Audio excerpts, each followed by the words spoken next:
Okay, Jeff, so how are you doing today? Good. Sorry I'm late, guys. No problem. No worries. What's up, everybody? Damn, full house. This is dope. Shalom.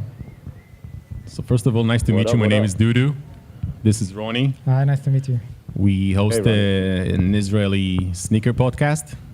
It's called איזה ואיזה נעליים. Today we are here at Factory 54 as part of the Culture Club. With your permission, I'm going to do just a short intro in Hebrew. It's probably the first time for you. So you're going to hear probably words you know, but just in Hebrew. All Okay, right. so people are going to hear and get to know you a little bit, okay? אז ברוכים הבאים לאיזה פודקאסט ואיזה נעליים. אני דודו רייטמן, לצידי יושב רוני לוין. אהלן.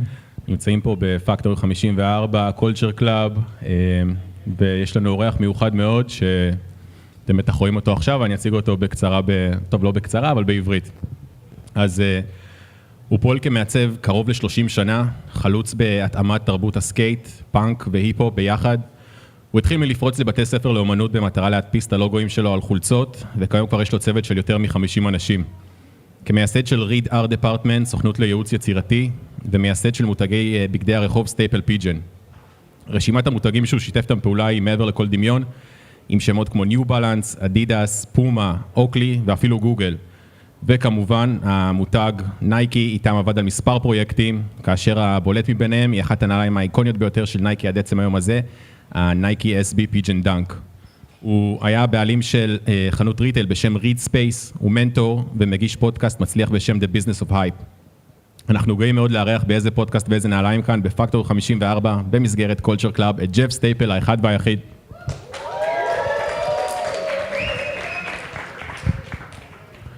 So this was you in Hebrew.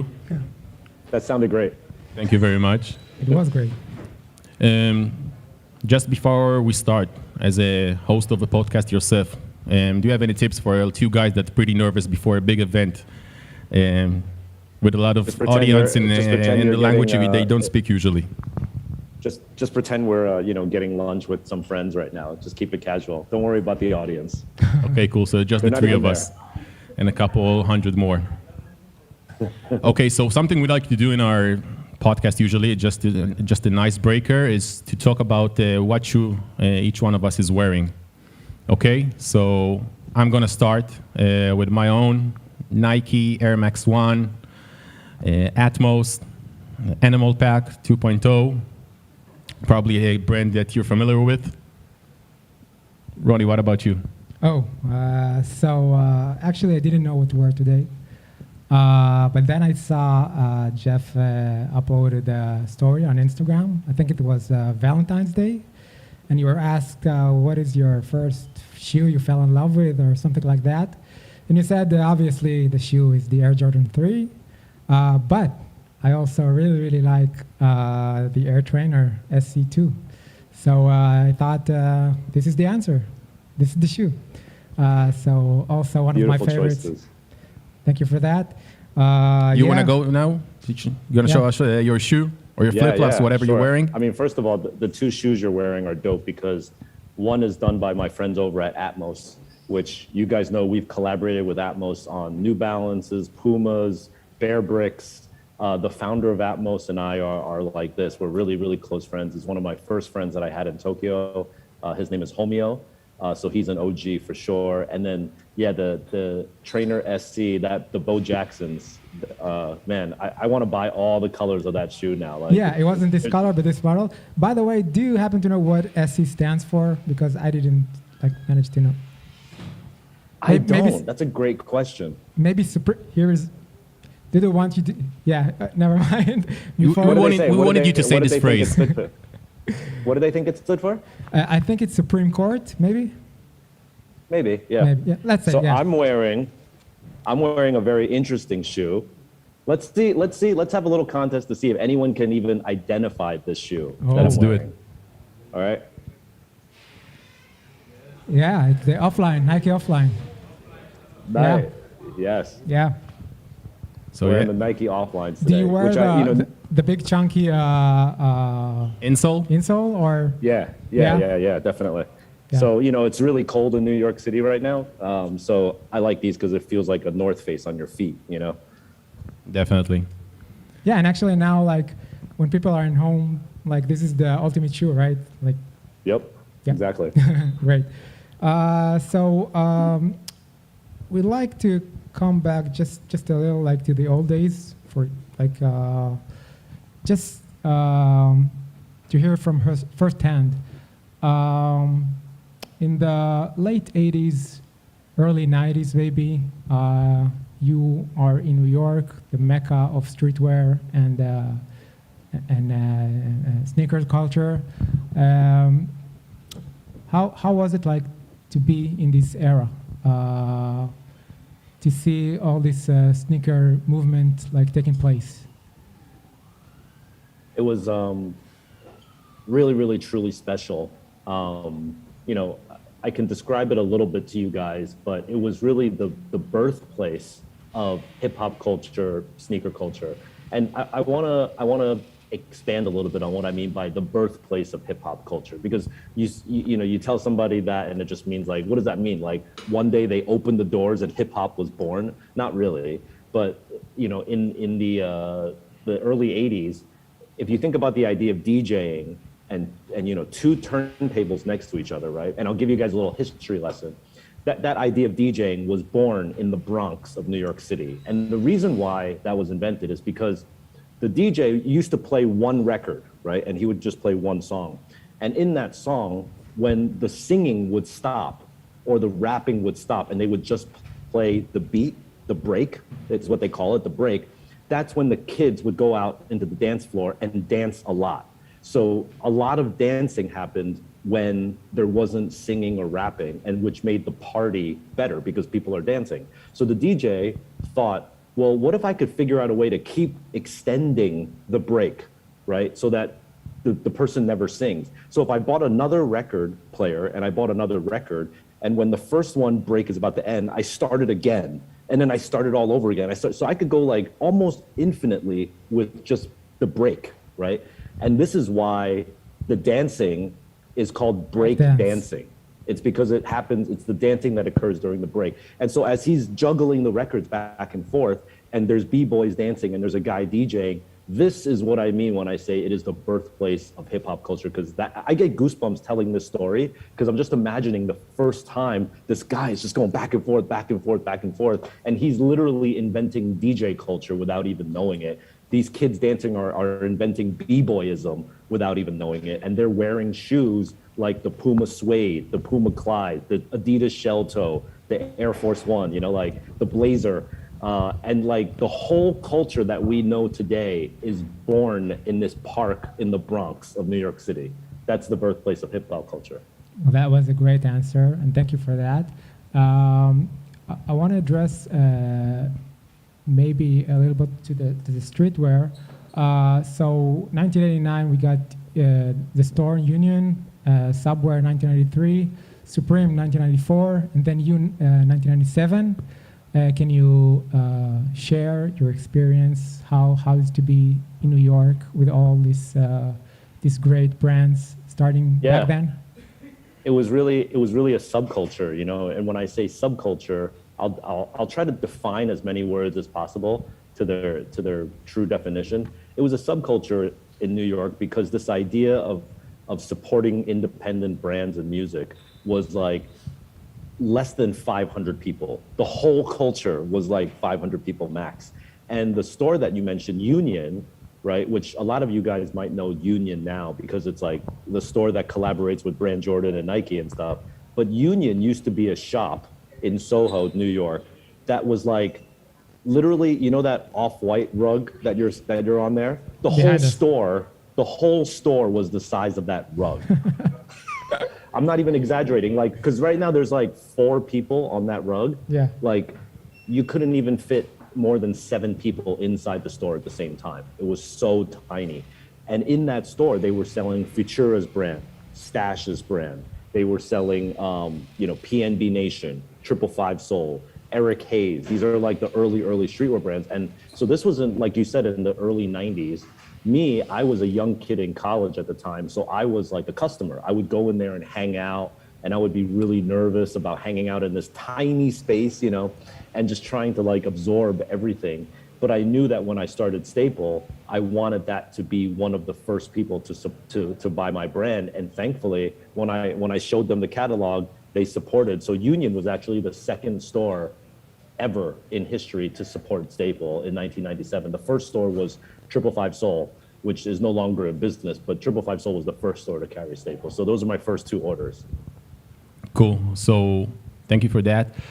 Let's go back to the time that you're starting making your own shirts, right? T-shirts. You're going to your art school or starting to make things. And do you remember the first moment you saw a random person wearing your gear, wearing your T-shirt? Do you remember the feeling of it?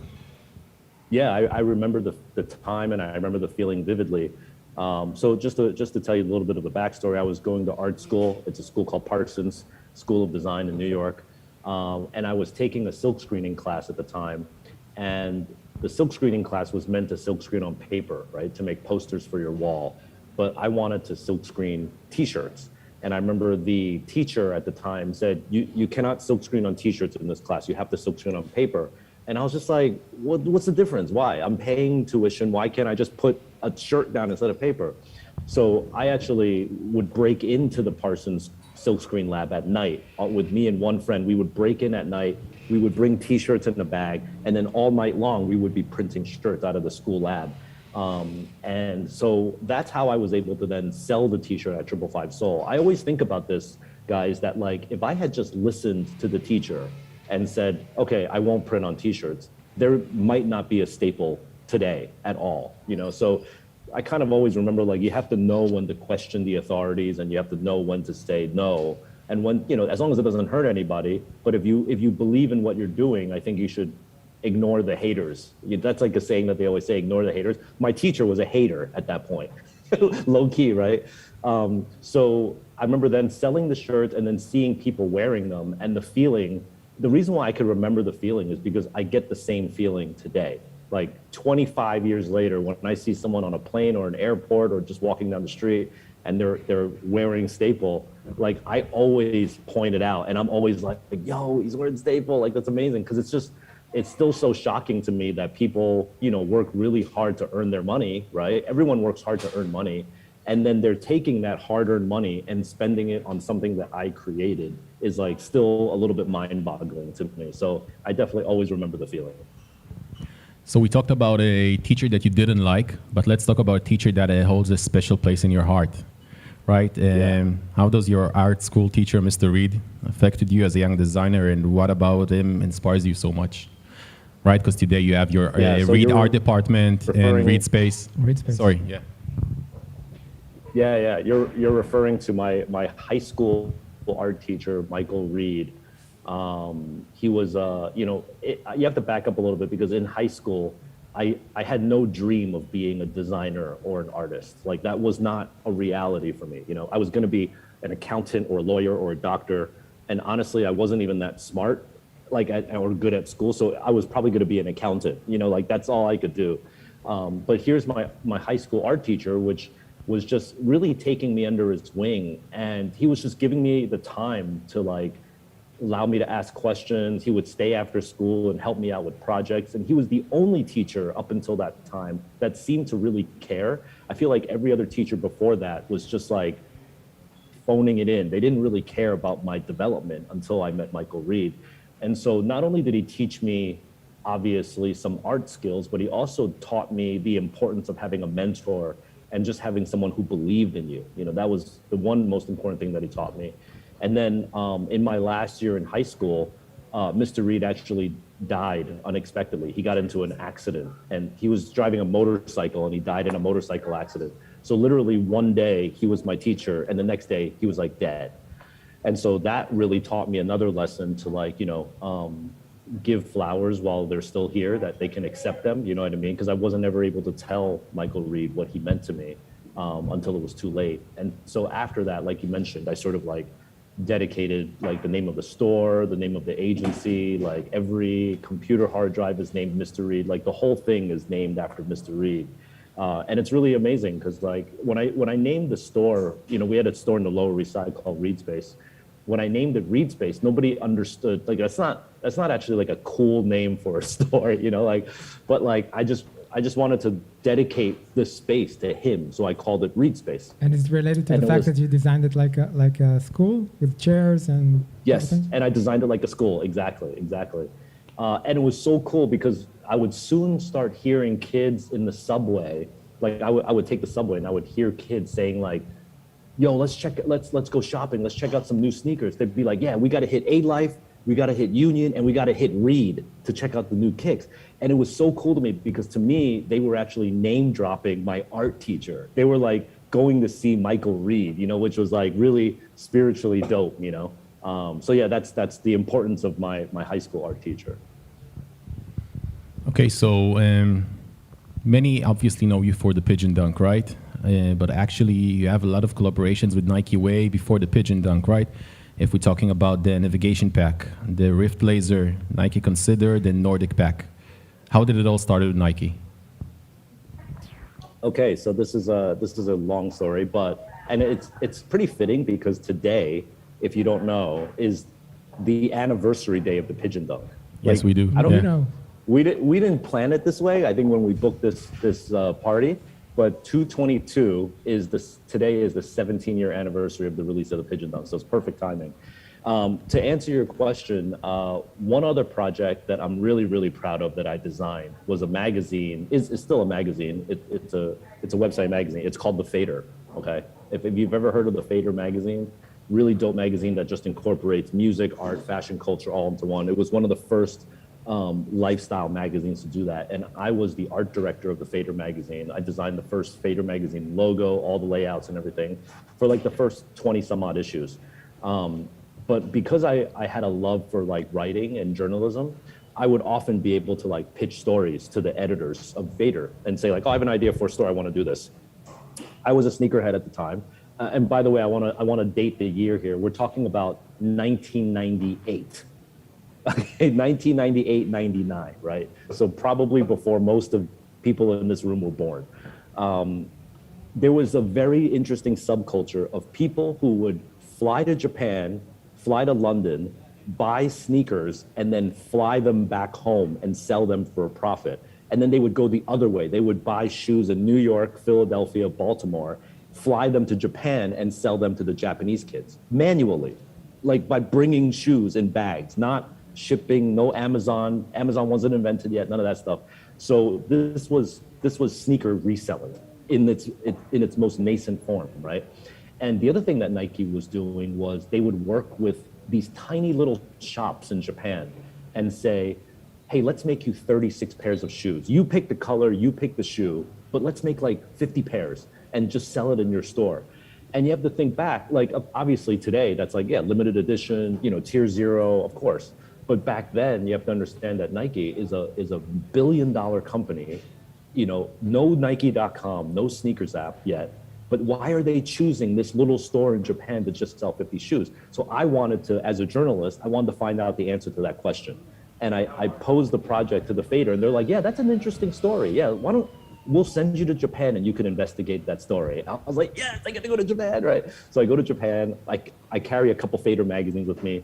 I don't speak any Japanese, you know, and I hit the ground and I'm like an investigative reporter. I go into sneaker stores and I'm like, hey, I work for this magazine, this Nike, who sells you this Nike, right? And then so they would send me to the manager, the general manager, then I talk to the vice president, I keep working my way up. And finally I meet the guy at Nike, and actually, funny story, this is how I met Homeo at Atmos, because Atmos was one of those stores. It wasn't even called Atmos back then, it was called Chapter. But his store was one of the stores that got those 50 pairs, you know? So finally, I get to the guy at Nike Japan who is in charge of deciding which store gets which shoe, right? He's like the decision maker. His name is Marcus Tayuri. And so I do an interview with him, and it's an incredible interview. It was like a 2-hour-long interview. He was very nice. And he told me that, like, listen, if you're gonna do this story for the Fader, I have to put you in touch with this other guy who is like my consultant. So this guy actually tells me which store is cool, which shoe is cool, and what we should do with the shoe. So I'm gonna introduce you to this guy, and then you should interview him too. And so that guy was named Hiroshi Fujiwara of Fragment Design. Yeah, so that's how I met Hiroshi Fujiwara. And I remember the day I met him and interviewed him and we did the photo shoot, we hit it off right away. And I remember after the interview was done, he was like, hey, what are you doing tonight? Do you wanna come to my place for dinner? And I was like, yeah, sure, I'll come to your place for dinner, you know? So I go to his house for dinner, and I go into his house, and sitting on the sofa in his house is James Jebbia, the founder of Supreme. Sitting there. Hiroki Nakamura, the founder of Isde, sitting there. And then I go to the backyard, and they're like barbecuing in the backyard. And then this guy says like, hey, do you want shrimp or burger? And it's Eric Clapton. Eric Clapton is barbecuing in the back. And I'm just like, where the fuck am I? Like, this is like Supreme, Visvim, Eric Clapton, Hiroshi Fujiwara are all here. And so we just, you know, we became really great friends. We're probably best friends ever since then. And so knowing Marcus, knowing Homeo from Atmos, knowing Hiroshi, Marcus at Nike said, you know what? You're a designer, you're a writer for this magazine, you're obviously a sneakerhead, you have your own small streetwear brand. We should work with you to do some design projects. And I was like, hell yeah, we should, you know? So he's like, all right, I'm gonna connect you with people in Beaverton, Oregon, and we're gonna get a meeting together. And so that's what allowed me to then go to Beaverton and start the relationship with Nike. But it's a domino effect, right? Because if you got to remember, if I didn't have the clothing line, if I didn't have that, you know, silkscreen t-shirt thing that I was doing, they wouldn't have been as attracted to me. And also, if I didn't ask Fader to send me to Japan, I would have never have probably met Hiroshi or Marcus. So it's like all a domino effect where I always think like, if one of those things didn't happen, there would be no Pigeon Dunk and there would be no anniversary story. So it's kind of like all a chain of, it's like the butterfly effect, they call it, you know, like it just keeps spreading and spreading. Great. So this question is kind of related to the question that you were asked before. So you once said that you don't collaborate with the brands, but you collaborate with people.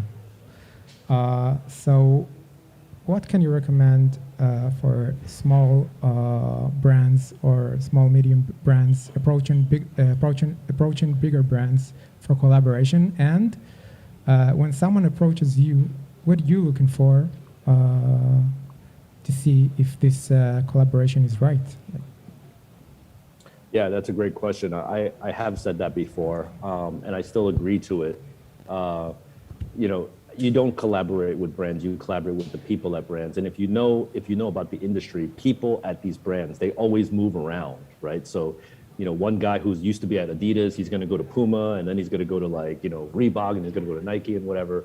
So if you've spent time doing a project for like, let's say 2 years with, you know, you're not collaborating with the whole company. You know, the whole company is like 20,000 employees, right?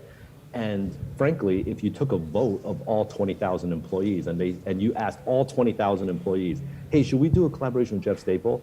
It probably won't be unanimous. It'll probably be like 51-49 at best, right? So the fact is you're working usually with a small team of like 5 to 10 people, and that's your team for your collaboration. And the better you get along with those people, the better your collaboration is going to be. And if those 5 people break apart and they go somewhere else, then you have to start all over from the beginning to form a new relationship, you know? So that's why I say you're collaborating with brands and not, you're collaborating with the people at brands, not really the brands. And now when it's flipped around, when people want to collaborate with me, I think about it the same way. Like, I don't really like to have collaborations with people unless we have a meal together. Like, I want to have lunch or dinner or breakfast. I want to be able to sit down and meet the people. And maybe in this age of COVID, at least have like a 1 hour long Zoom conversation, because I want to understand if we have the same goals. That's really important to me, you know? And I want to just make sure we get along and gel, to be quite honest. I mean, it's really simple, but life is too short. And I don't want to spend the next 6 to 9 months dealing with someone I don't really get along with or like, you know, and that's not a character judgment. I'm not saying I'm better or elitist. I'm saying, you know, there's people in this world that you just don't get along with, like you butt heads with, you know, and there's not one that's better than the other. You just have different personalities. So it's kind of like dating. I want to make sure before I get married to this person in a collaboration, I want to make sure we get along. It's really simple, you know. And even if the money is great or the 2 brands together would be great, if I don't really vibe with you, then like I'm not going to do a collaboration with you because I think life is too short to deal with people that I don't want to deal with, frankly. So simple life lesson. Definitely. So there's a lot of young streetwear designers here in Israel, and I can even shout out a few that are in this room right with us. If it's Pere, if it's Going Places, if it's Been Taken, if it's All at Once, we have a bunch of here. That's dope. That's dope. Definitely. So can you give 3, let's say, practical tips for a young designer that listens to us right now? Yeah, I mean, I'm trying to think. I mean, it really, I could give advice based on like where they're at in their brand specifically, but let me try to think of some stuff that like sort of equates to all brands. I mean, one bit of advice is that I'll give is that what I found is no matter how hard I try to work, right? Like I work really hard and I could work really hard and I could stay up really late and I could work weekends and I could work holidays. But at a certain point, there's only 24 hours that is given to each of us. That's the equalizer, right? Doesn't matter how much money you have, how talented you are, everyone only has 24 hours. And you have to sleep eventually, right? You could pull all-nighters many, many times, but eventually you gotta sleep. And you have to eat, and you have to take a piss, and you have to shit, and you have to like, you know, like you gotta do certain things. So at the end of the day, if you really think about it, you probably only have like about 15 hours a day to really get your hustle on. And no matter how talented you are capped by that number. So the only way that you can grow beyond that is by having a team that you can trust. And so when you add a body, 1, 2, 3, now you've got like a team of people that can each work 15 hours, you know? So early on when I started State-Ful, I was like a control freak and I wanted to do everything by myself. And I quickly realized that I cannot do the accounting, do the checkbook, do the inventory, do the shipping, do the designing. I can't do all of it, you know? And if I try, I'm gonna fail at a lot of the things. So one of the first advice things that I would give is like, learn how to delegate, learn how to figure out how to bring a team around you and give them the work that they need to do. And it's easier said than done because I actually went through a phase where I brought on team members and I had people around me, but I didn't let them do anything, which is the worst because now I'm paying people and I'm still trying to do everything myself, you know, because I was such a control freak. So it's not only bringing people on, but it's also empowering them to help you, you know. That's a piece of advice that I would give everyone. Second piece of advice I would give is, you know, if you're starting a brand, no matter how artistic you might be, if you're starting a brand, you're a businessman, you're a businesswoman, you know? So get your business straight. Like, don't think that you're so artistic and creative that you can overcome the need to watch your finances. Nobody is that talented. You have to watch your income, you have to watch your expenses. Even if you completely suck at the concept of math, then bring on someone that you trust that knows it, but don't ignore the finances because that's how, to be honest, most companies I see fail. They're so creative, so talented, but I could already see that they're gonna run out of gas. It's like a car, right? Like, I don't care if you drive a Ferrari or a Lamborghini, if you don't put gas in that engine, you have the slowest car on the block. You have to be able to put the gas in. And so a brand is very much the same way. Even if your brand is beautiful and it's dope and it's hot, if there's no gas in the engine, it's gonna die. So take the time, equal time, I would say, to make it beautiful, to make it dope, to make it quality, but also to make sure that the business is really, really sound, you know? Yeah, man, I mean, like, you know, so sometimes when I advise and meet with young brands or like, you know, I invest in some brands too, you know, they tell me like how many styles, how many colorways, how many drops they're doing. They know how many followers on Instagram they have at any given moment. But I ask them, what's your credit rating? How much lead time do you have on your bank account? How many extra larges do you have versus how many smalls and black? And if you can answer how many Instagram followers you have faster than you can answer how much money you have in your bank, you need to like readjust your priorities. You should know both numbers like this. Right, okay, thank you. Yeah, so let's talk a little bit more about collaborations. So you do like collaboration with iconic brands, like the biggest brands in the world. You just had a collaboration with Coca-Cola, which I think is one of the most, if not the most recognizable brand in the world. So we obviously understand that when a designer do a collaboration with a brand, yeah, it has a lot of impact on the design. But I think many people want to know if it's not a designer, if it's an artist, if I don't know, let's say, I don't know, it's Nike and Travis Scott, how much then the artists have an impact on the design and how much comes from the company itself? It depends on the artists. You know, a lot of artists have like a really good visual language. Obviously, to me, the best one is Kanye West, as everyone knows. You know, he's a musical artist, but has incredible artistic vision. I think the second best is probably Pharrell Williams at having like an incredible creative vision. But, you know, you get other people like, let me think of one. We want names. With that, who? I said we want names. Yeah, like, let me think. Like, okay, Drake. Drake, I think, doesn't really have great creative vision. You know, like his OVO line is like, it's cool, but like all of the Nike stuff he does is like all white or all gray or all black with a logo on it, right? Very, very different than when you think about Kanye West. And so I just think every artist is going to have a different priority. You know what I mean? Drake's priority, it seems like, is to have almost like crew wear. Like he wants a uniform for his crew. You know, Nocta is like a whole uniform. And like, you look at the way he showed up at the Super Bowl, like all 20 people wearing the same outfit. Like he wants like an army. Whereas, you know, Trav and Kanye and Pharrell want something much more unique and specialized for their taste. And so every artist is going to have a different thing. Now, if you are an artist and you get called into Nike, Adidas, or Puma and to have a collaborative meeting, if you go by yourself, right, and you yourself are not like a big name artist, but maybe you're more like a musician or an overall creative, if you go by yourself, they're probably going to take advantage of the situation. But I say that hesitantly because it's not even taking advantage of the situation. They just want to get shit done. They have deadlines, they have budgets, they want to get a shoe out. So what they're going to say is like, hey, let's use our team, like Puma's design team or Adidas' design team to do this, and we can show you for approval because we have to like keep going, you know? We can't wait for you to learn Photoshop. You know what I mean? Like we got to keep it going. Yeah. So it's not really taking advantage. They're just being a business.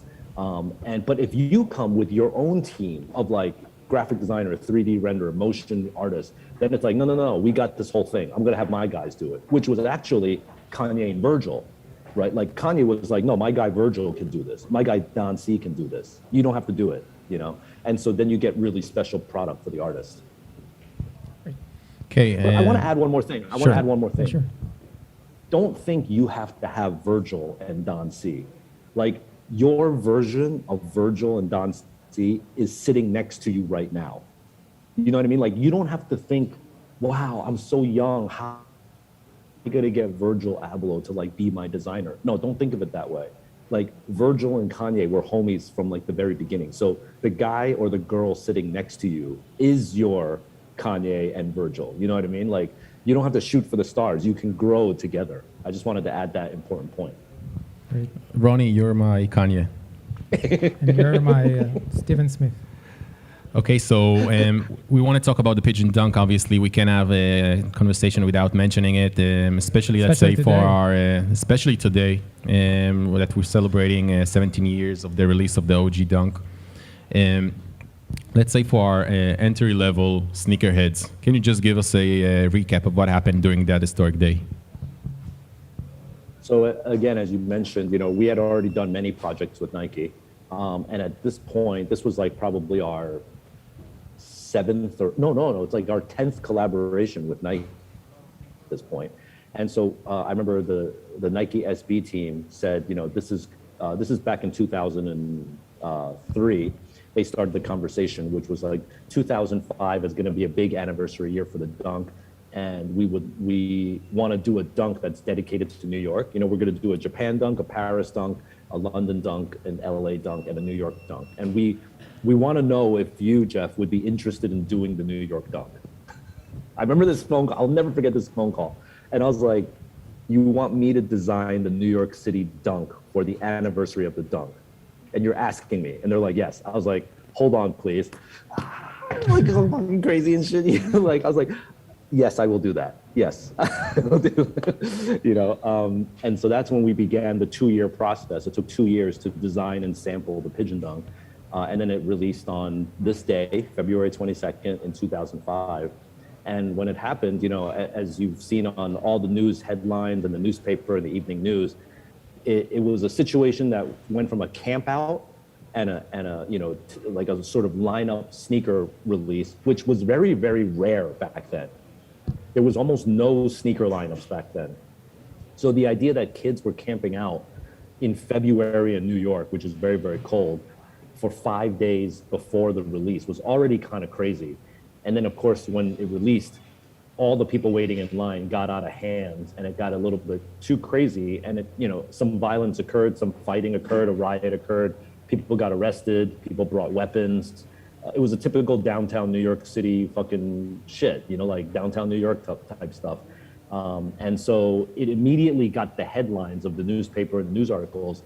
And then the next day, which was the most important thing that, you know, I have to say the pigeon dunk is like, from a design standpoint, it's okay. It's like, it's a solid looking shoe. But the reason why it's so historic is not because of the design of the shoe. It's because on the next day, on February 23rd, 2005, everyone in the world knew about the subculture of sneakers. A sneakerhead back then was very niche. And on February 23rd, sneakerheads became mainstream. And people credit or blame, depending on who you talk to, people credit or blame the pigeon dunk for breaking that door open, you know? And so that's what happened. I should write that in an Instagram post. Because people forget that February 23rd is the day shit went crazy. So he should celebrate also tomorrow, you're saying? Yeah, exactly.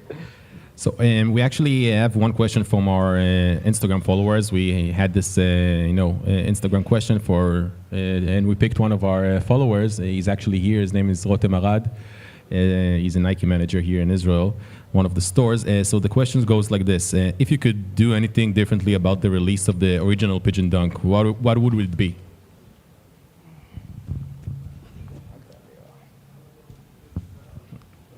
I would get 1,000 more pairs. Yeah. What was the number back then? More pairs would be great. 150. 150. I see. Yeah. So actually, when is the last time you wore your pigeon dunk, the gray one, the original one? I never wear them. Never? Nah, it's too much. No. Not even the first days after the release Never. Or something? Oh, I did. Yeah. In the beginning, I wore them a lot. I actually even wore them to play basketball. It was crazy. People were like freaking out. But today, I don't wear them. And when was the last time you saw somebody else wearing them? Like just that casually? I see it pretty often. Yeah, I see it pretty often, people wearing them. I'm surprised. It's crazy. So just one more follow-up question about that. You once said that the pigeon dunk is your blessing and curse. Do you still believe that in that sentence? Yeah, I mean, it's a blessing that I was able to design something that meant so much to a culture, and that culture now is no longer a subculture. It's like really mainstream culture. So it's like even my friends who are like doctors and lawyers know about sneaker culture now. You know, like you don't even have to be in the culture to know about sneaker culture at this point. So it's a blessing to always have this thing that is connected to that, but it's also a curse because me as a creative and a designer and artist and a business person, I always am moving forward and doing new things, you know, but it's hard to eclipse what happened in the past, you know, because that was such a monumentous moment. And I always think about like musicians and artists who made like a super hit song, you know what I mean? Like you think about like Pharrell Williams, right? He's done so many amazing things. And I bet every time he does a show, they have to say, can you sing Happy? Can you do the song Happy? You know, like, or like if Nas is gonna do a show, they're gonna be like, you gotta do Illmatic. You have to do like what? He's like, that's 20 years ago. I still have to sing the Illmatic song. You know, I still have to do Happy. but so that's the curse part of it. But I've learned to understand that like even the curse is a gift, that people appreciate this thing so much. Like, even today, I didn't realize that today was the anniversary until I woke up this morning and saw everyone celebrate on my phone. I really totally forgot. And it's great that like, people like Sneaker Freaker and Hype Beast and High Snuff, they all like mark this almost as like a national holiday for sneakerheads, that this was the day, man. This was the day the culture was maybe born to the masses, so that's really appreciative for me. And we're talking 17 years, something that happened 17 years ago. So it's big. Let's talk about New Balance for a second, okay? My personal favorite. Today I'm wearing Nike, but usually it's New Balance. You said once in one of your interviews that the companies that you collaborate with, you choose to use the pigeon symbol, the pigeon logo, only on with special companies, okay? Or only with companies that mean something to you, something iconic. Why in New Balance you decided to use the flying pigeon for the first time, or use a different logo of the pigeon? Is there a reason behind that? Wow, you do your homework, man. You know a lot. That's great. Yeah, that was a deliberate move. At the time, I think Nike wasn't too happy about me talking to New Balance, okay? But at the same time, Nike wasn't really giving out like Virgil Abloh style contracts. You know what I mean? They weren't signing people for like 3 to 5 year deals. They were doing like one shoe at a time deals. So from my perspective, I was like, yeah, Nike, if you want to do another shoe, let's do another shoe. I'm totally down to say no to other people. But if you're not saying that, then I'm going to work with other brands that I really love. Like New Balance is a great brand. We can all appreciate that New Balance is a great brand. Why would I not want to work with them unless you're giving me something? And so they were like, yeah, we can't guarantee you another shoe. And so when we did something with New Balance, I thought, and this was almost like a collective 3-way decision where like, maybe we should do something a little bit different for New Balance. I mean, New Balance wants that. I assume Nike would want that. And I wanted that too. So we made the flying version of the pigeon for New Balance, which made that one very, very special. And I'm happy we did that. And you know what's one of the things that I'm most blessed about, to be honest, is that, don't forget, after the OG pigeon, we came back with the What the Dunk pigeon, and then the black pigeon, and then the panda pigeon after that. So even though Nike was a little bit like, oh, why did you go to New Balance? I was able to maintain my brand enough that like they wanted to come back again and again and again. You know what I mean? So super blessed about that like we were able to maintain like a great relationship. And yeah, that's the story of why the flying pigeon was born. Nice, thank you. Let's talk about another project you have, which is the Business of Hype. In my opinion, and I'm sure many more, one of the most interesting, inspiring, and education podcasts out there in the fashion world. So thank you for that. What made you create podcasts that deal specifically in all the behind the scenes of the fashion world? Yeah, the birth of Business of Hype was pretty cool because it was actually like it was a long time in developing. And I not to say that we were developing the show for a long time, but the idea of it was born through social media. So I remember back in the day when I had a blog, and then that blog transformed into Twitter, and then Twitter transformed into Instagram. Whenever I would sit down and have coffee or lunch with someone in the industry, like a peer, and I would shoot a picture or post a picture that I'm hanging out with whoever, Sean Witherspoon, Jerry Lorenzo, whatever. People in the comments would say, I wish I was a fly on the wall in that meeting that you had, right? That was always I wish I was there, just not even participating, because the concept of a fly on the wall means that you're just there listening to two people talk. And then so I started to think about, and then podcasts became really popular, and I started to think about, what if there was a show where the listener is the fly on the wall? So it's not even like an interview show. It's me talking to one of my peers. We're having a conversation. The subject matter is about how they took their creative pursuit and made a business out of it. But the listener is just the fly on the wall. And the other cool thing that I added in the feature of the podcast, as you know, is in case something that was said or discussed was like too complicated or too quick or you missed it, I oftentimes interrupt the show, right? I'll stop the show in the middle, and then I will recap what was going on or what I thought about it, right?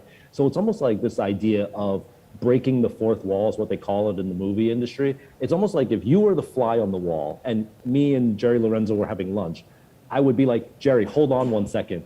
Hey, fly, did you understand what we just said? Let me explain it to you just in case, right? And people love that element of the show because it was like, wow, you're like breaking down how you process that information. And that was the simple concept behind it. And I remember I was having dinner with the founder of Hypebeast, Kevin Ma, and we were just talking about this idea. And he offered like, hey, let's give it a try. Let's put it on Hypebeast. What better platform is there than Hypebeast to do this show on? So I said yes, and we did a 3-episode test. He said, let's try it for 3 episodes. And we did Hiroshi Fujiwara #1, Sarah Andelman Collette #2, and Aaron Levant, who was the founder of the Agenda Trade Show and the founder of Complex Con and the founder of Network now, right? That guy. I did those as my first 3 episodes, and after that, we just never stopped. We've done over 110 episodes now. So it's just become a cultural phenomenon. It's really amazing. It's really great, and I really enjoy listening to it. So just keep up, bringing us more episodes. Let's pretend we are in the business of hype right now, and I'll ask you a question. We used to see a small. There used to be a lot of small community-based boutiques, but today it seems like they all become big stores. And those are only actually the ones that succeed. So do you think in this current climate, is there still room for a community-based boutique stores? Yeah, absolutely. I mean, I just think that a small boutique now has to be more than just get a space and hang up clothes and hope that people come and shop, because you have to contend with online shopping, you have to contend with Amazon, you have to contend with apps, sneakers app, Adidas Confirmed app, and all that stuff. So the one thing that those bigger stores and e-commerce stores have not been able to replicate is actually what's happening in your store right now. Like this cultural moment of people gathering, sharing ideas, and just hanging out cannot be replicated on the sneakers app yet, right? And I say yet because you never know what could happen, but for the foreseeable future, the culture needs this to happen. And so if you open a store, I think you have to be able to accommodate this kind of goodwill, good vibe, brainstorming to happen, and quite frankly, like a lot of that comes from like the food and beverage industry, right? So if you open like, like that Ame Leon Dore store in New York is so dope because they have this dope cafe and bakery in the front of it that everyone wants to just get great coffee at, So those are the things like food, dining, community, talks. These are the things that like still work better in real life than digital.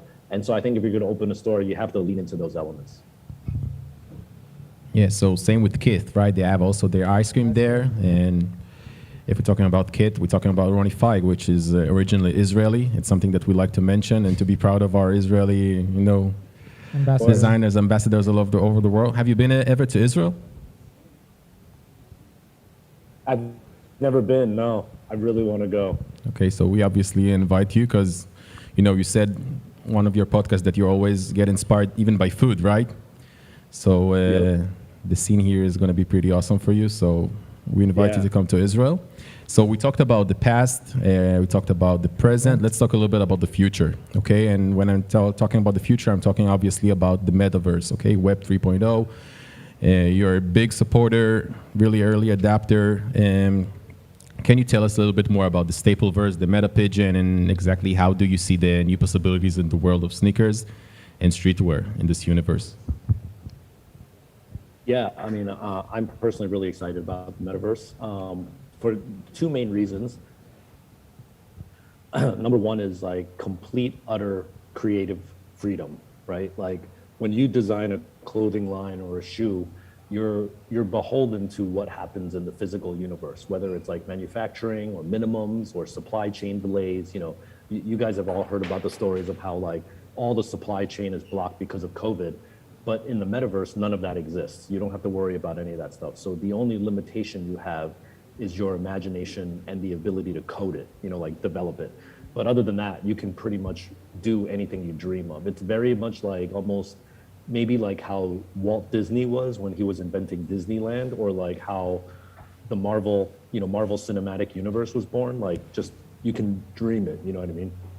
But even easier because you don't even have to make the theme park or the movie now, you know, it's even easier. So it's really key. And then the other thing that's really key for me is the ownership of your intellectual property, you know, like the things that I've done with Artifact and the MetaPigeon and the Stapleverse right now, no matter how many times it resells or trades, I'm always tied to it as the creator, getting a percentage of the royalty. And it's up to me how much royalty that I want to get, you know? So sometimes I often think like, can you imagine if the original Pigeon Dunk, every time it resold from $100 to $300 to $500 to $50,000 to $90,000, every time I got a percentage of that, it would be crazy, you know, or any artist, even a painter right now. If you're a painter and you sell it to a gallery, you make the money one time, but then after the gallery sells it and then the owner sells it, you no longer see the profits anymore. But with the metaverse, all of it is secured on the blockchain. So I think it's a game changer for creatives to really be able to own their intellectual property and their IP. It's going to be a financial game changer for people. And in sense of sneakers, can you imagine a camp out in the metaverse? Very interesting. Yeah, you're right. Just holding people in front of the computers, doing a captcha every hour or something like that? Yeah, I know. Okay, so... If I mean, there is this thing called allow lists. You know, they do have allow listing, which is like sort of early bird entry and stuff, you know, so there is kind of a concept like that. Yeah. So before we finish, the audience here knows there's a surprise because they've put their name into a raffle. So do you want to tell us about it a little bit? What's the present exactly? Yeah. Well, I think it's very fitting because today's the anniversary day of the Pigeon Dunk, and we have secured a pair of Panda Pigeon Dunks. They're also the pair that comes in the bamboo box. So we have a special edition. If you look on StockX right now, I don't even know how much the latest price is, but it's probably a couple $1,000s for the bamboo box edition of the Panda Pigeon Dunk. I think we have, if I'm not mistaken, we have either a size 9 or a size 9.5 available for the winner. So if it's not your size, sorry, but you can maybe trade it for your size. I don't think you would mind. But we're going to do a drawing right now, and somebody in the audience here is going to get that pair of Panda Pigeon Dunks. Definitely. So we're going to start right now. Yeah. A lot of responsibility. Okay, not looking. Yeah. Which one did you mark, Dudu? Yeah, this one. Okay, so let me read it, and then I'm going to show it. Or you want to... Okay, so we have Itamar, size 47. Okay, so good luck fitting, yeah. We're going to split later, okay? The guy in behind, yeah, with the blue jacket. What? Okay, so... What's a size 47? What's the size 47? It's a 13.5.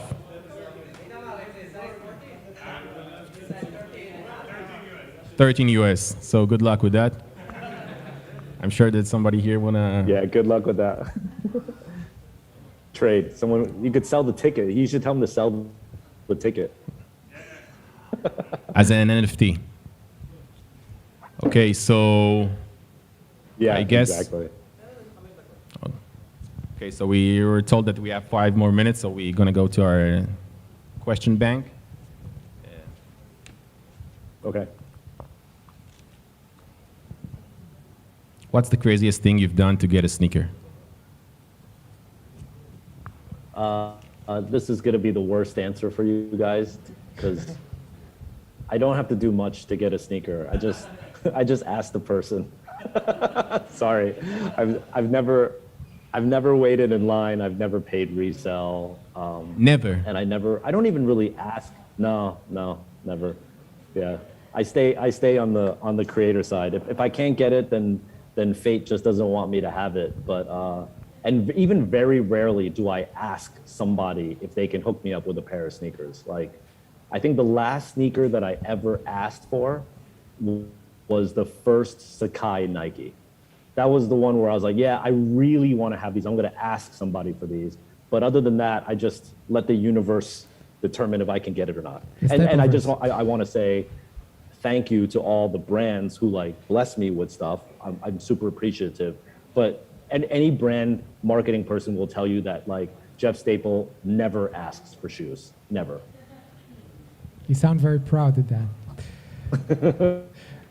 So beside the Nike offline, like what is your favorite shoe right now, and what is your sneaker rotation?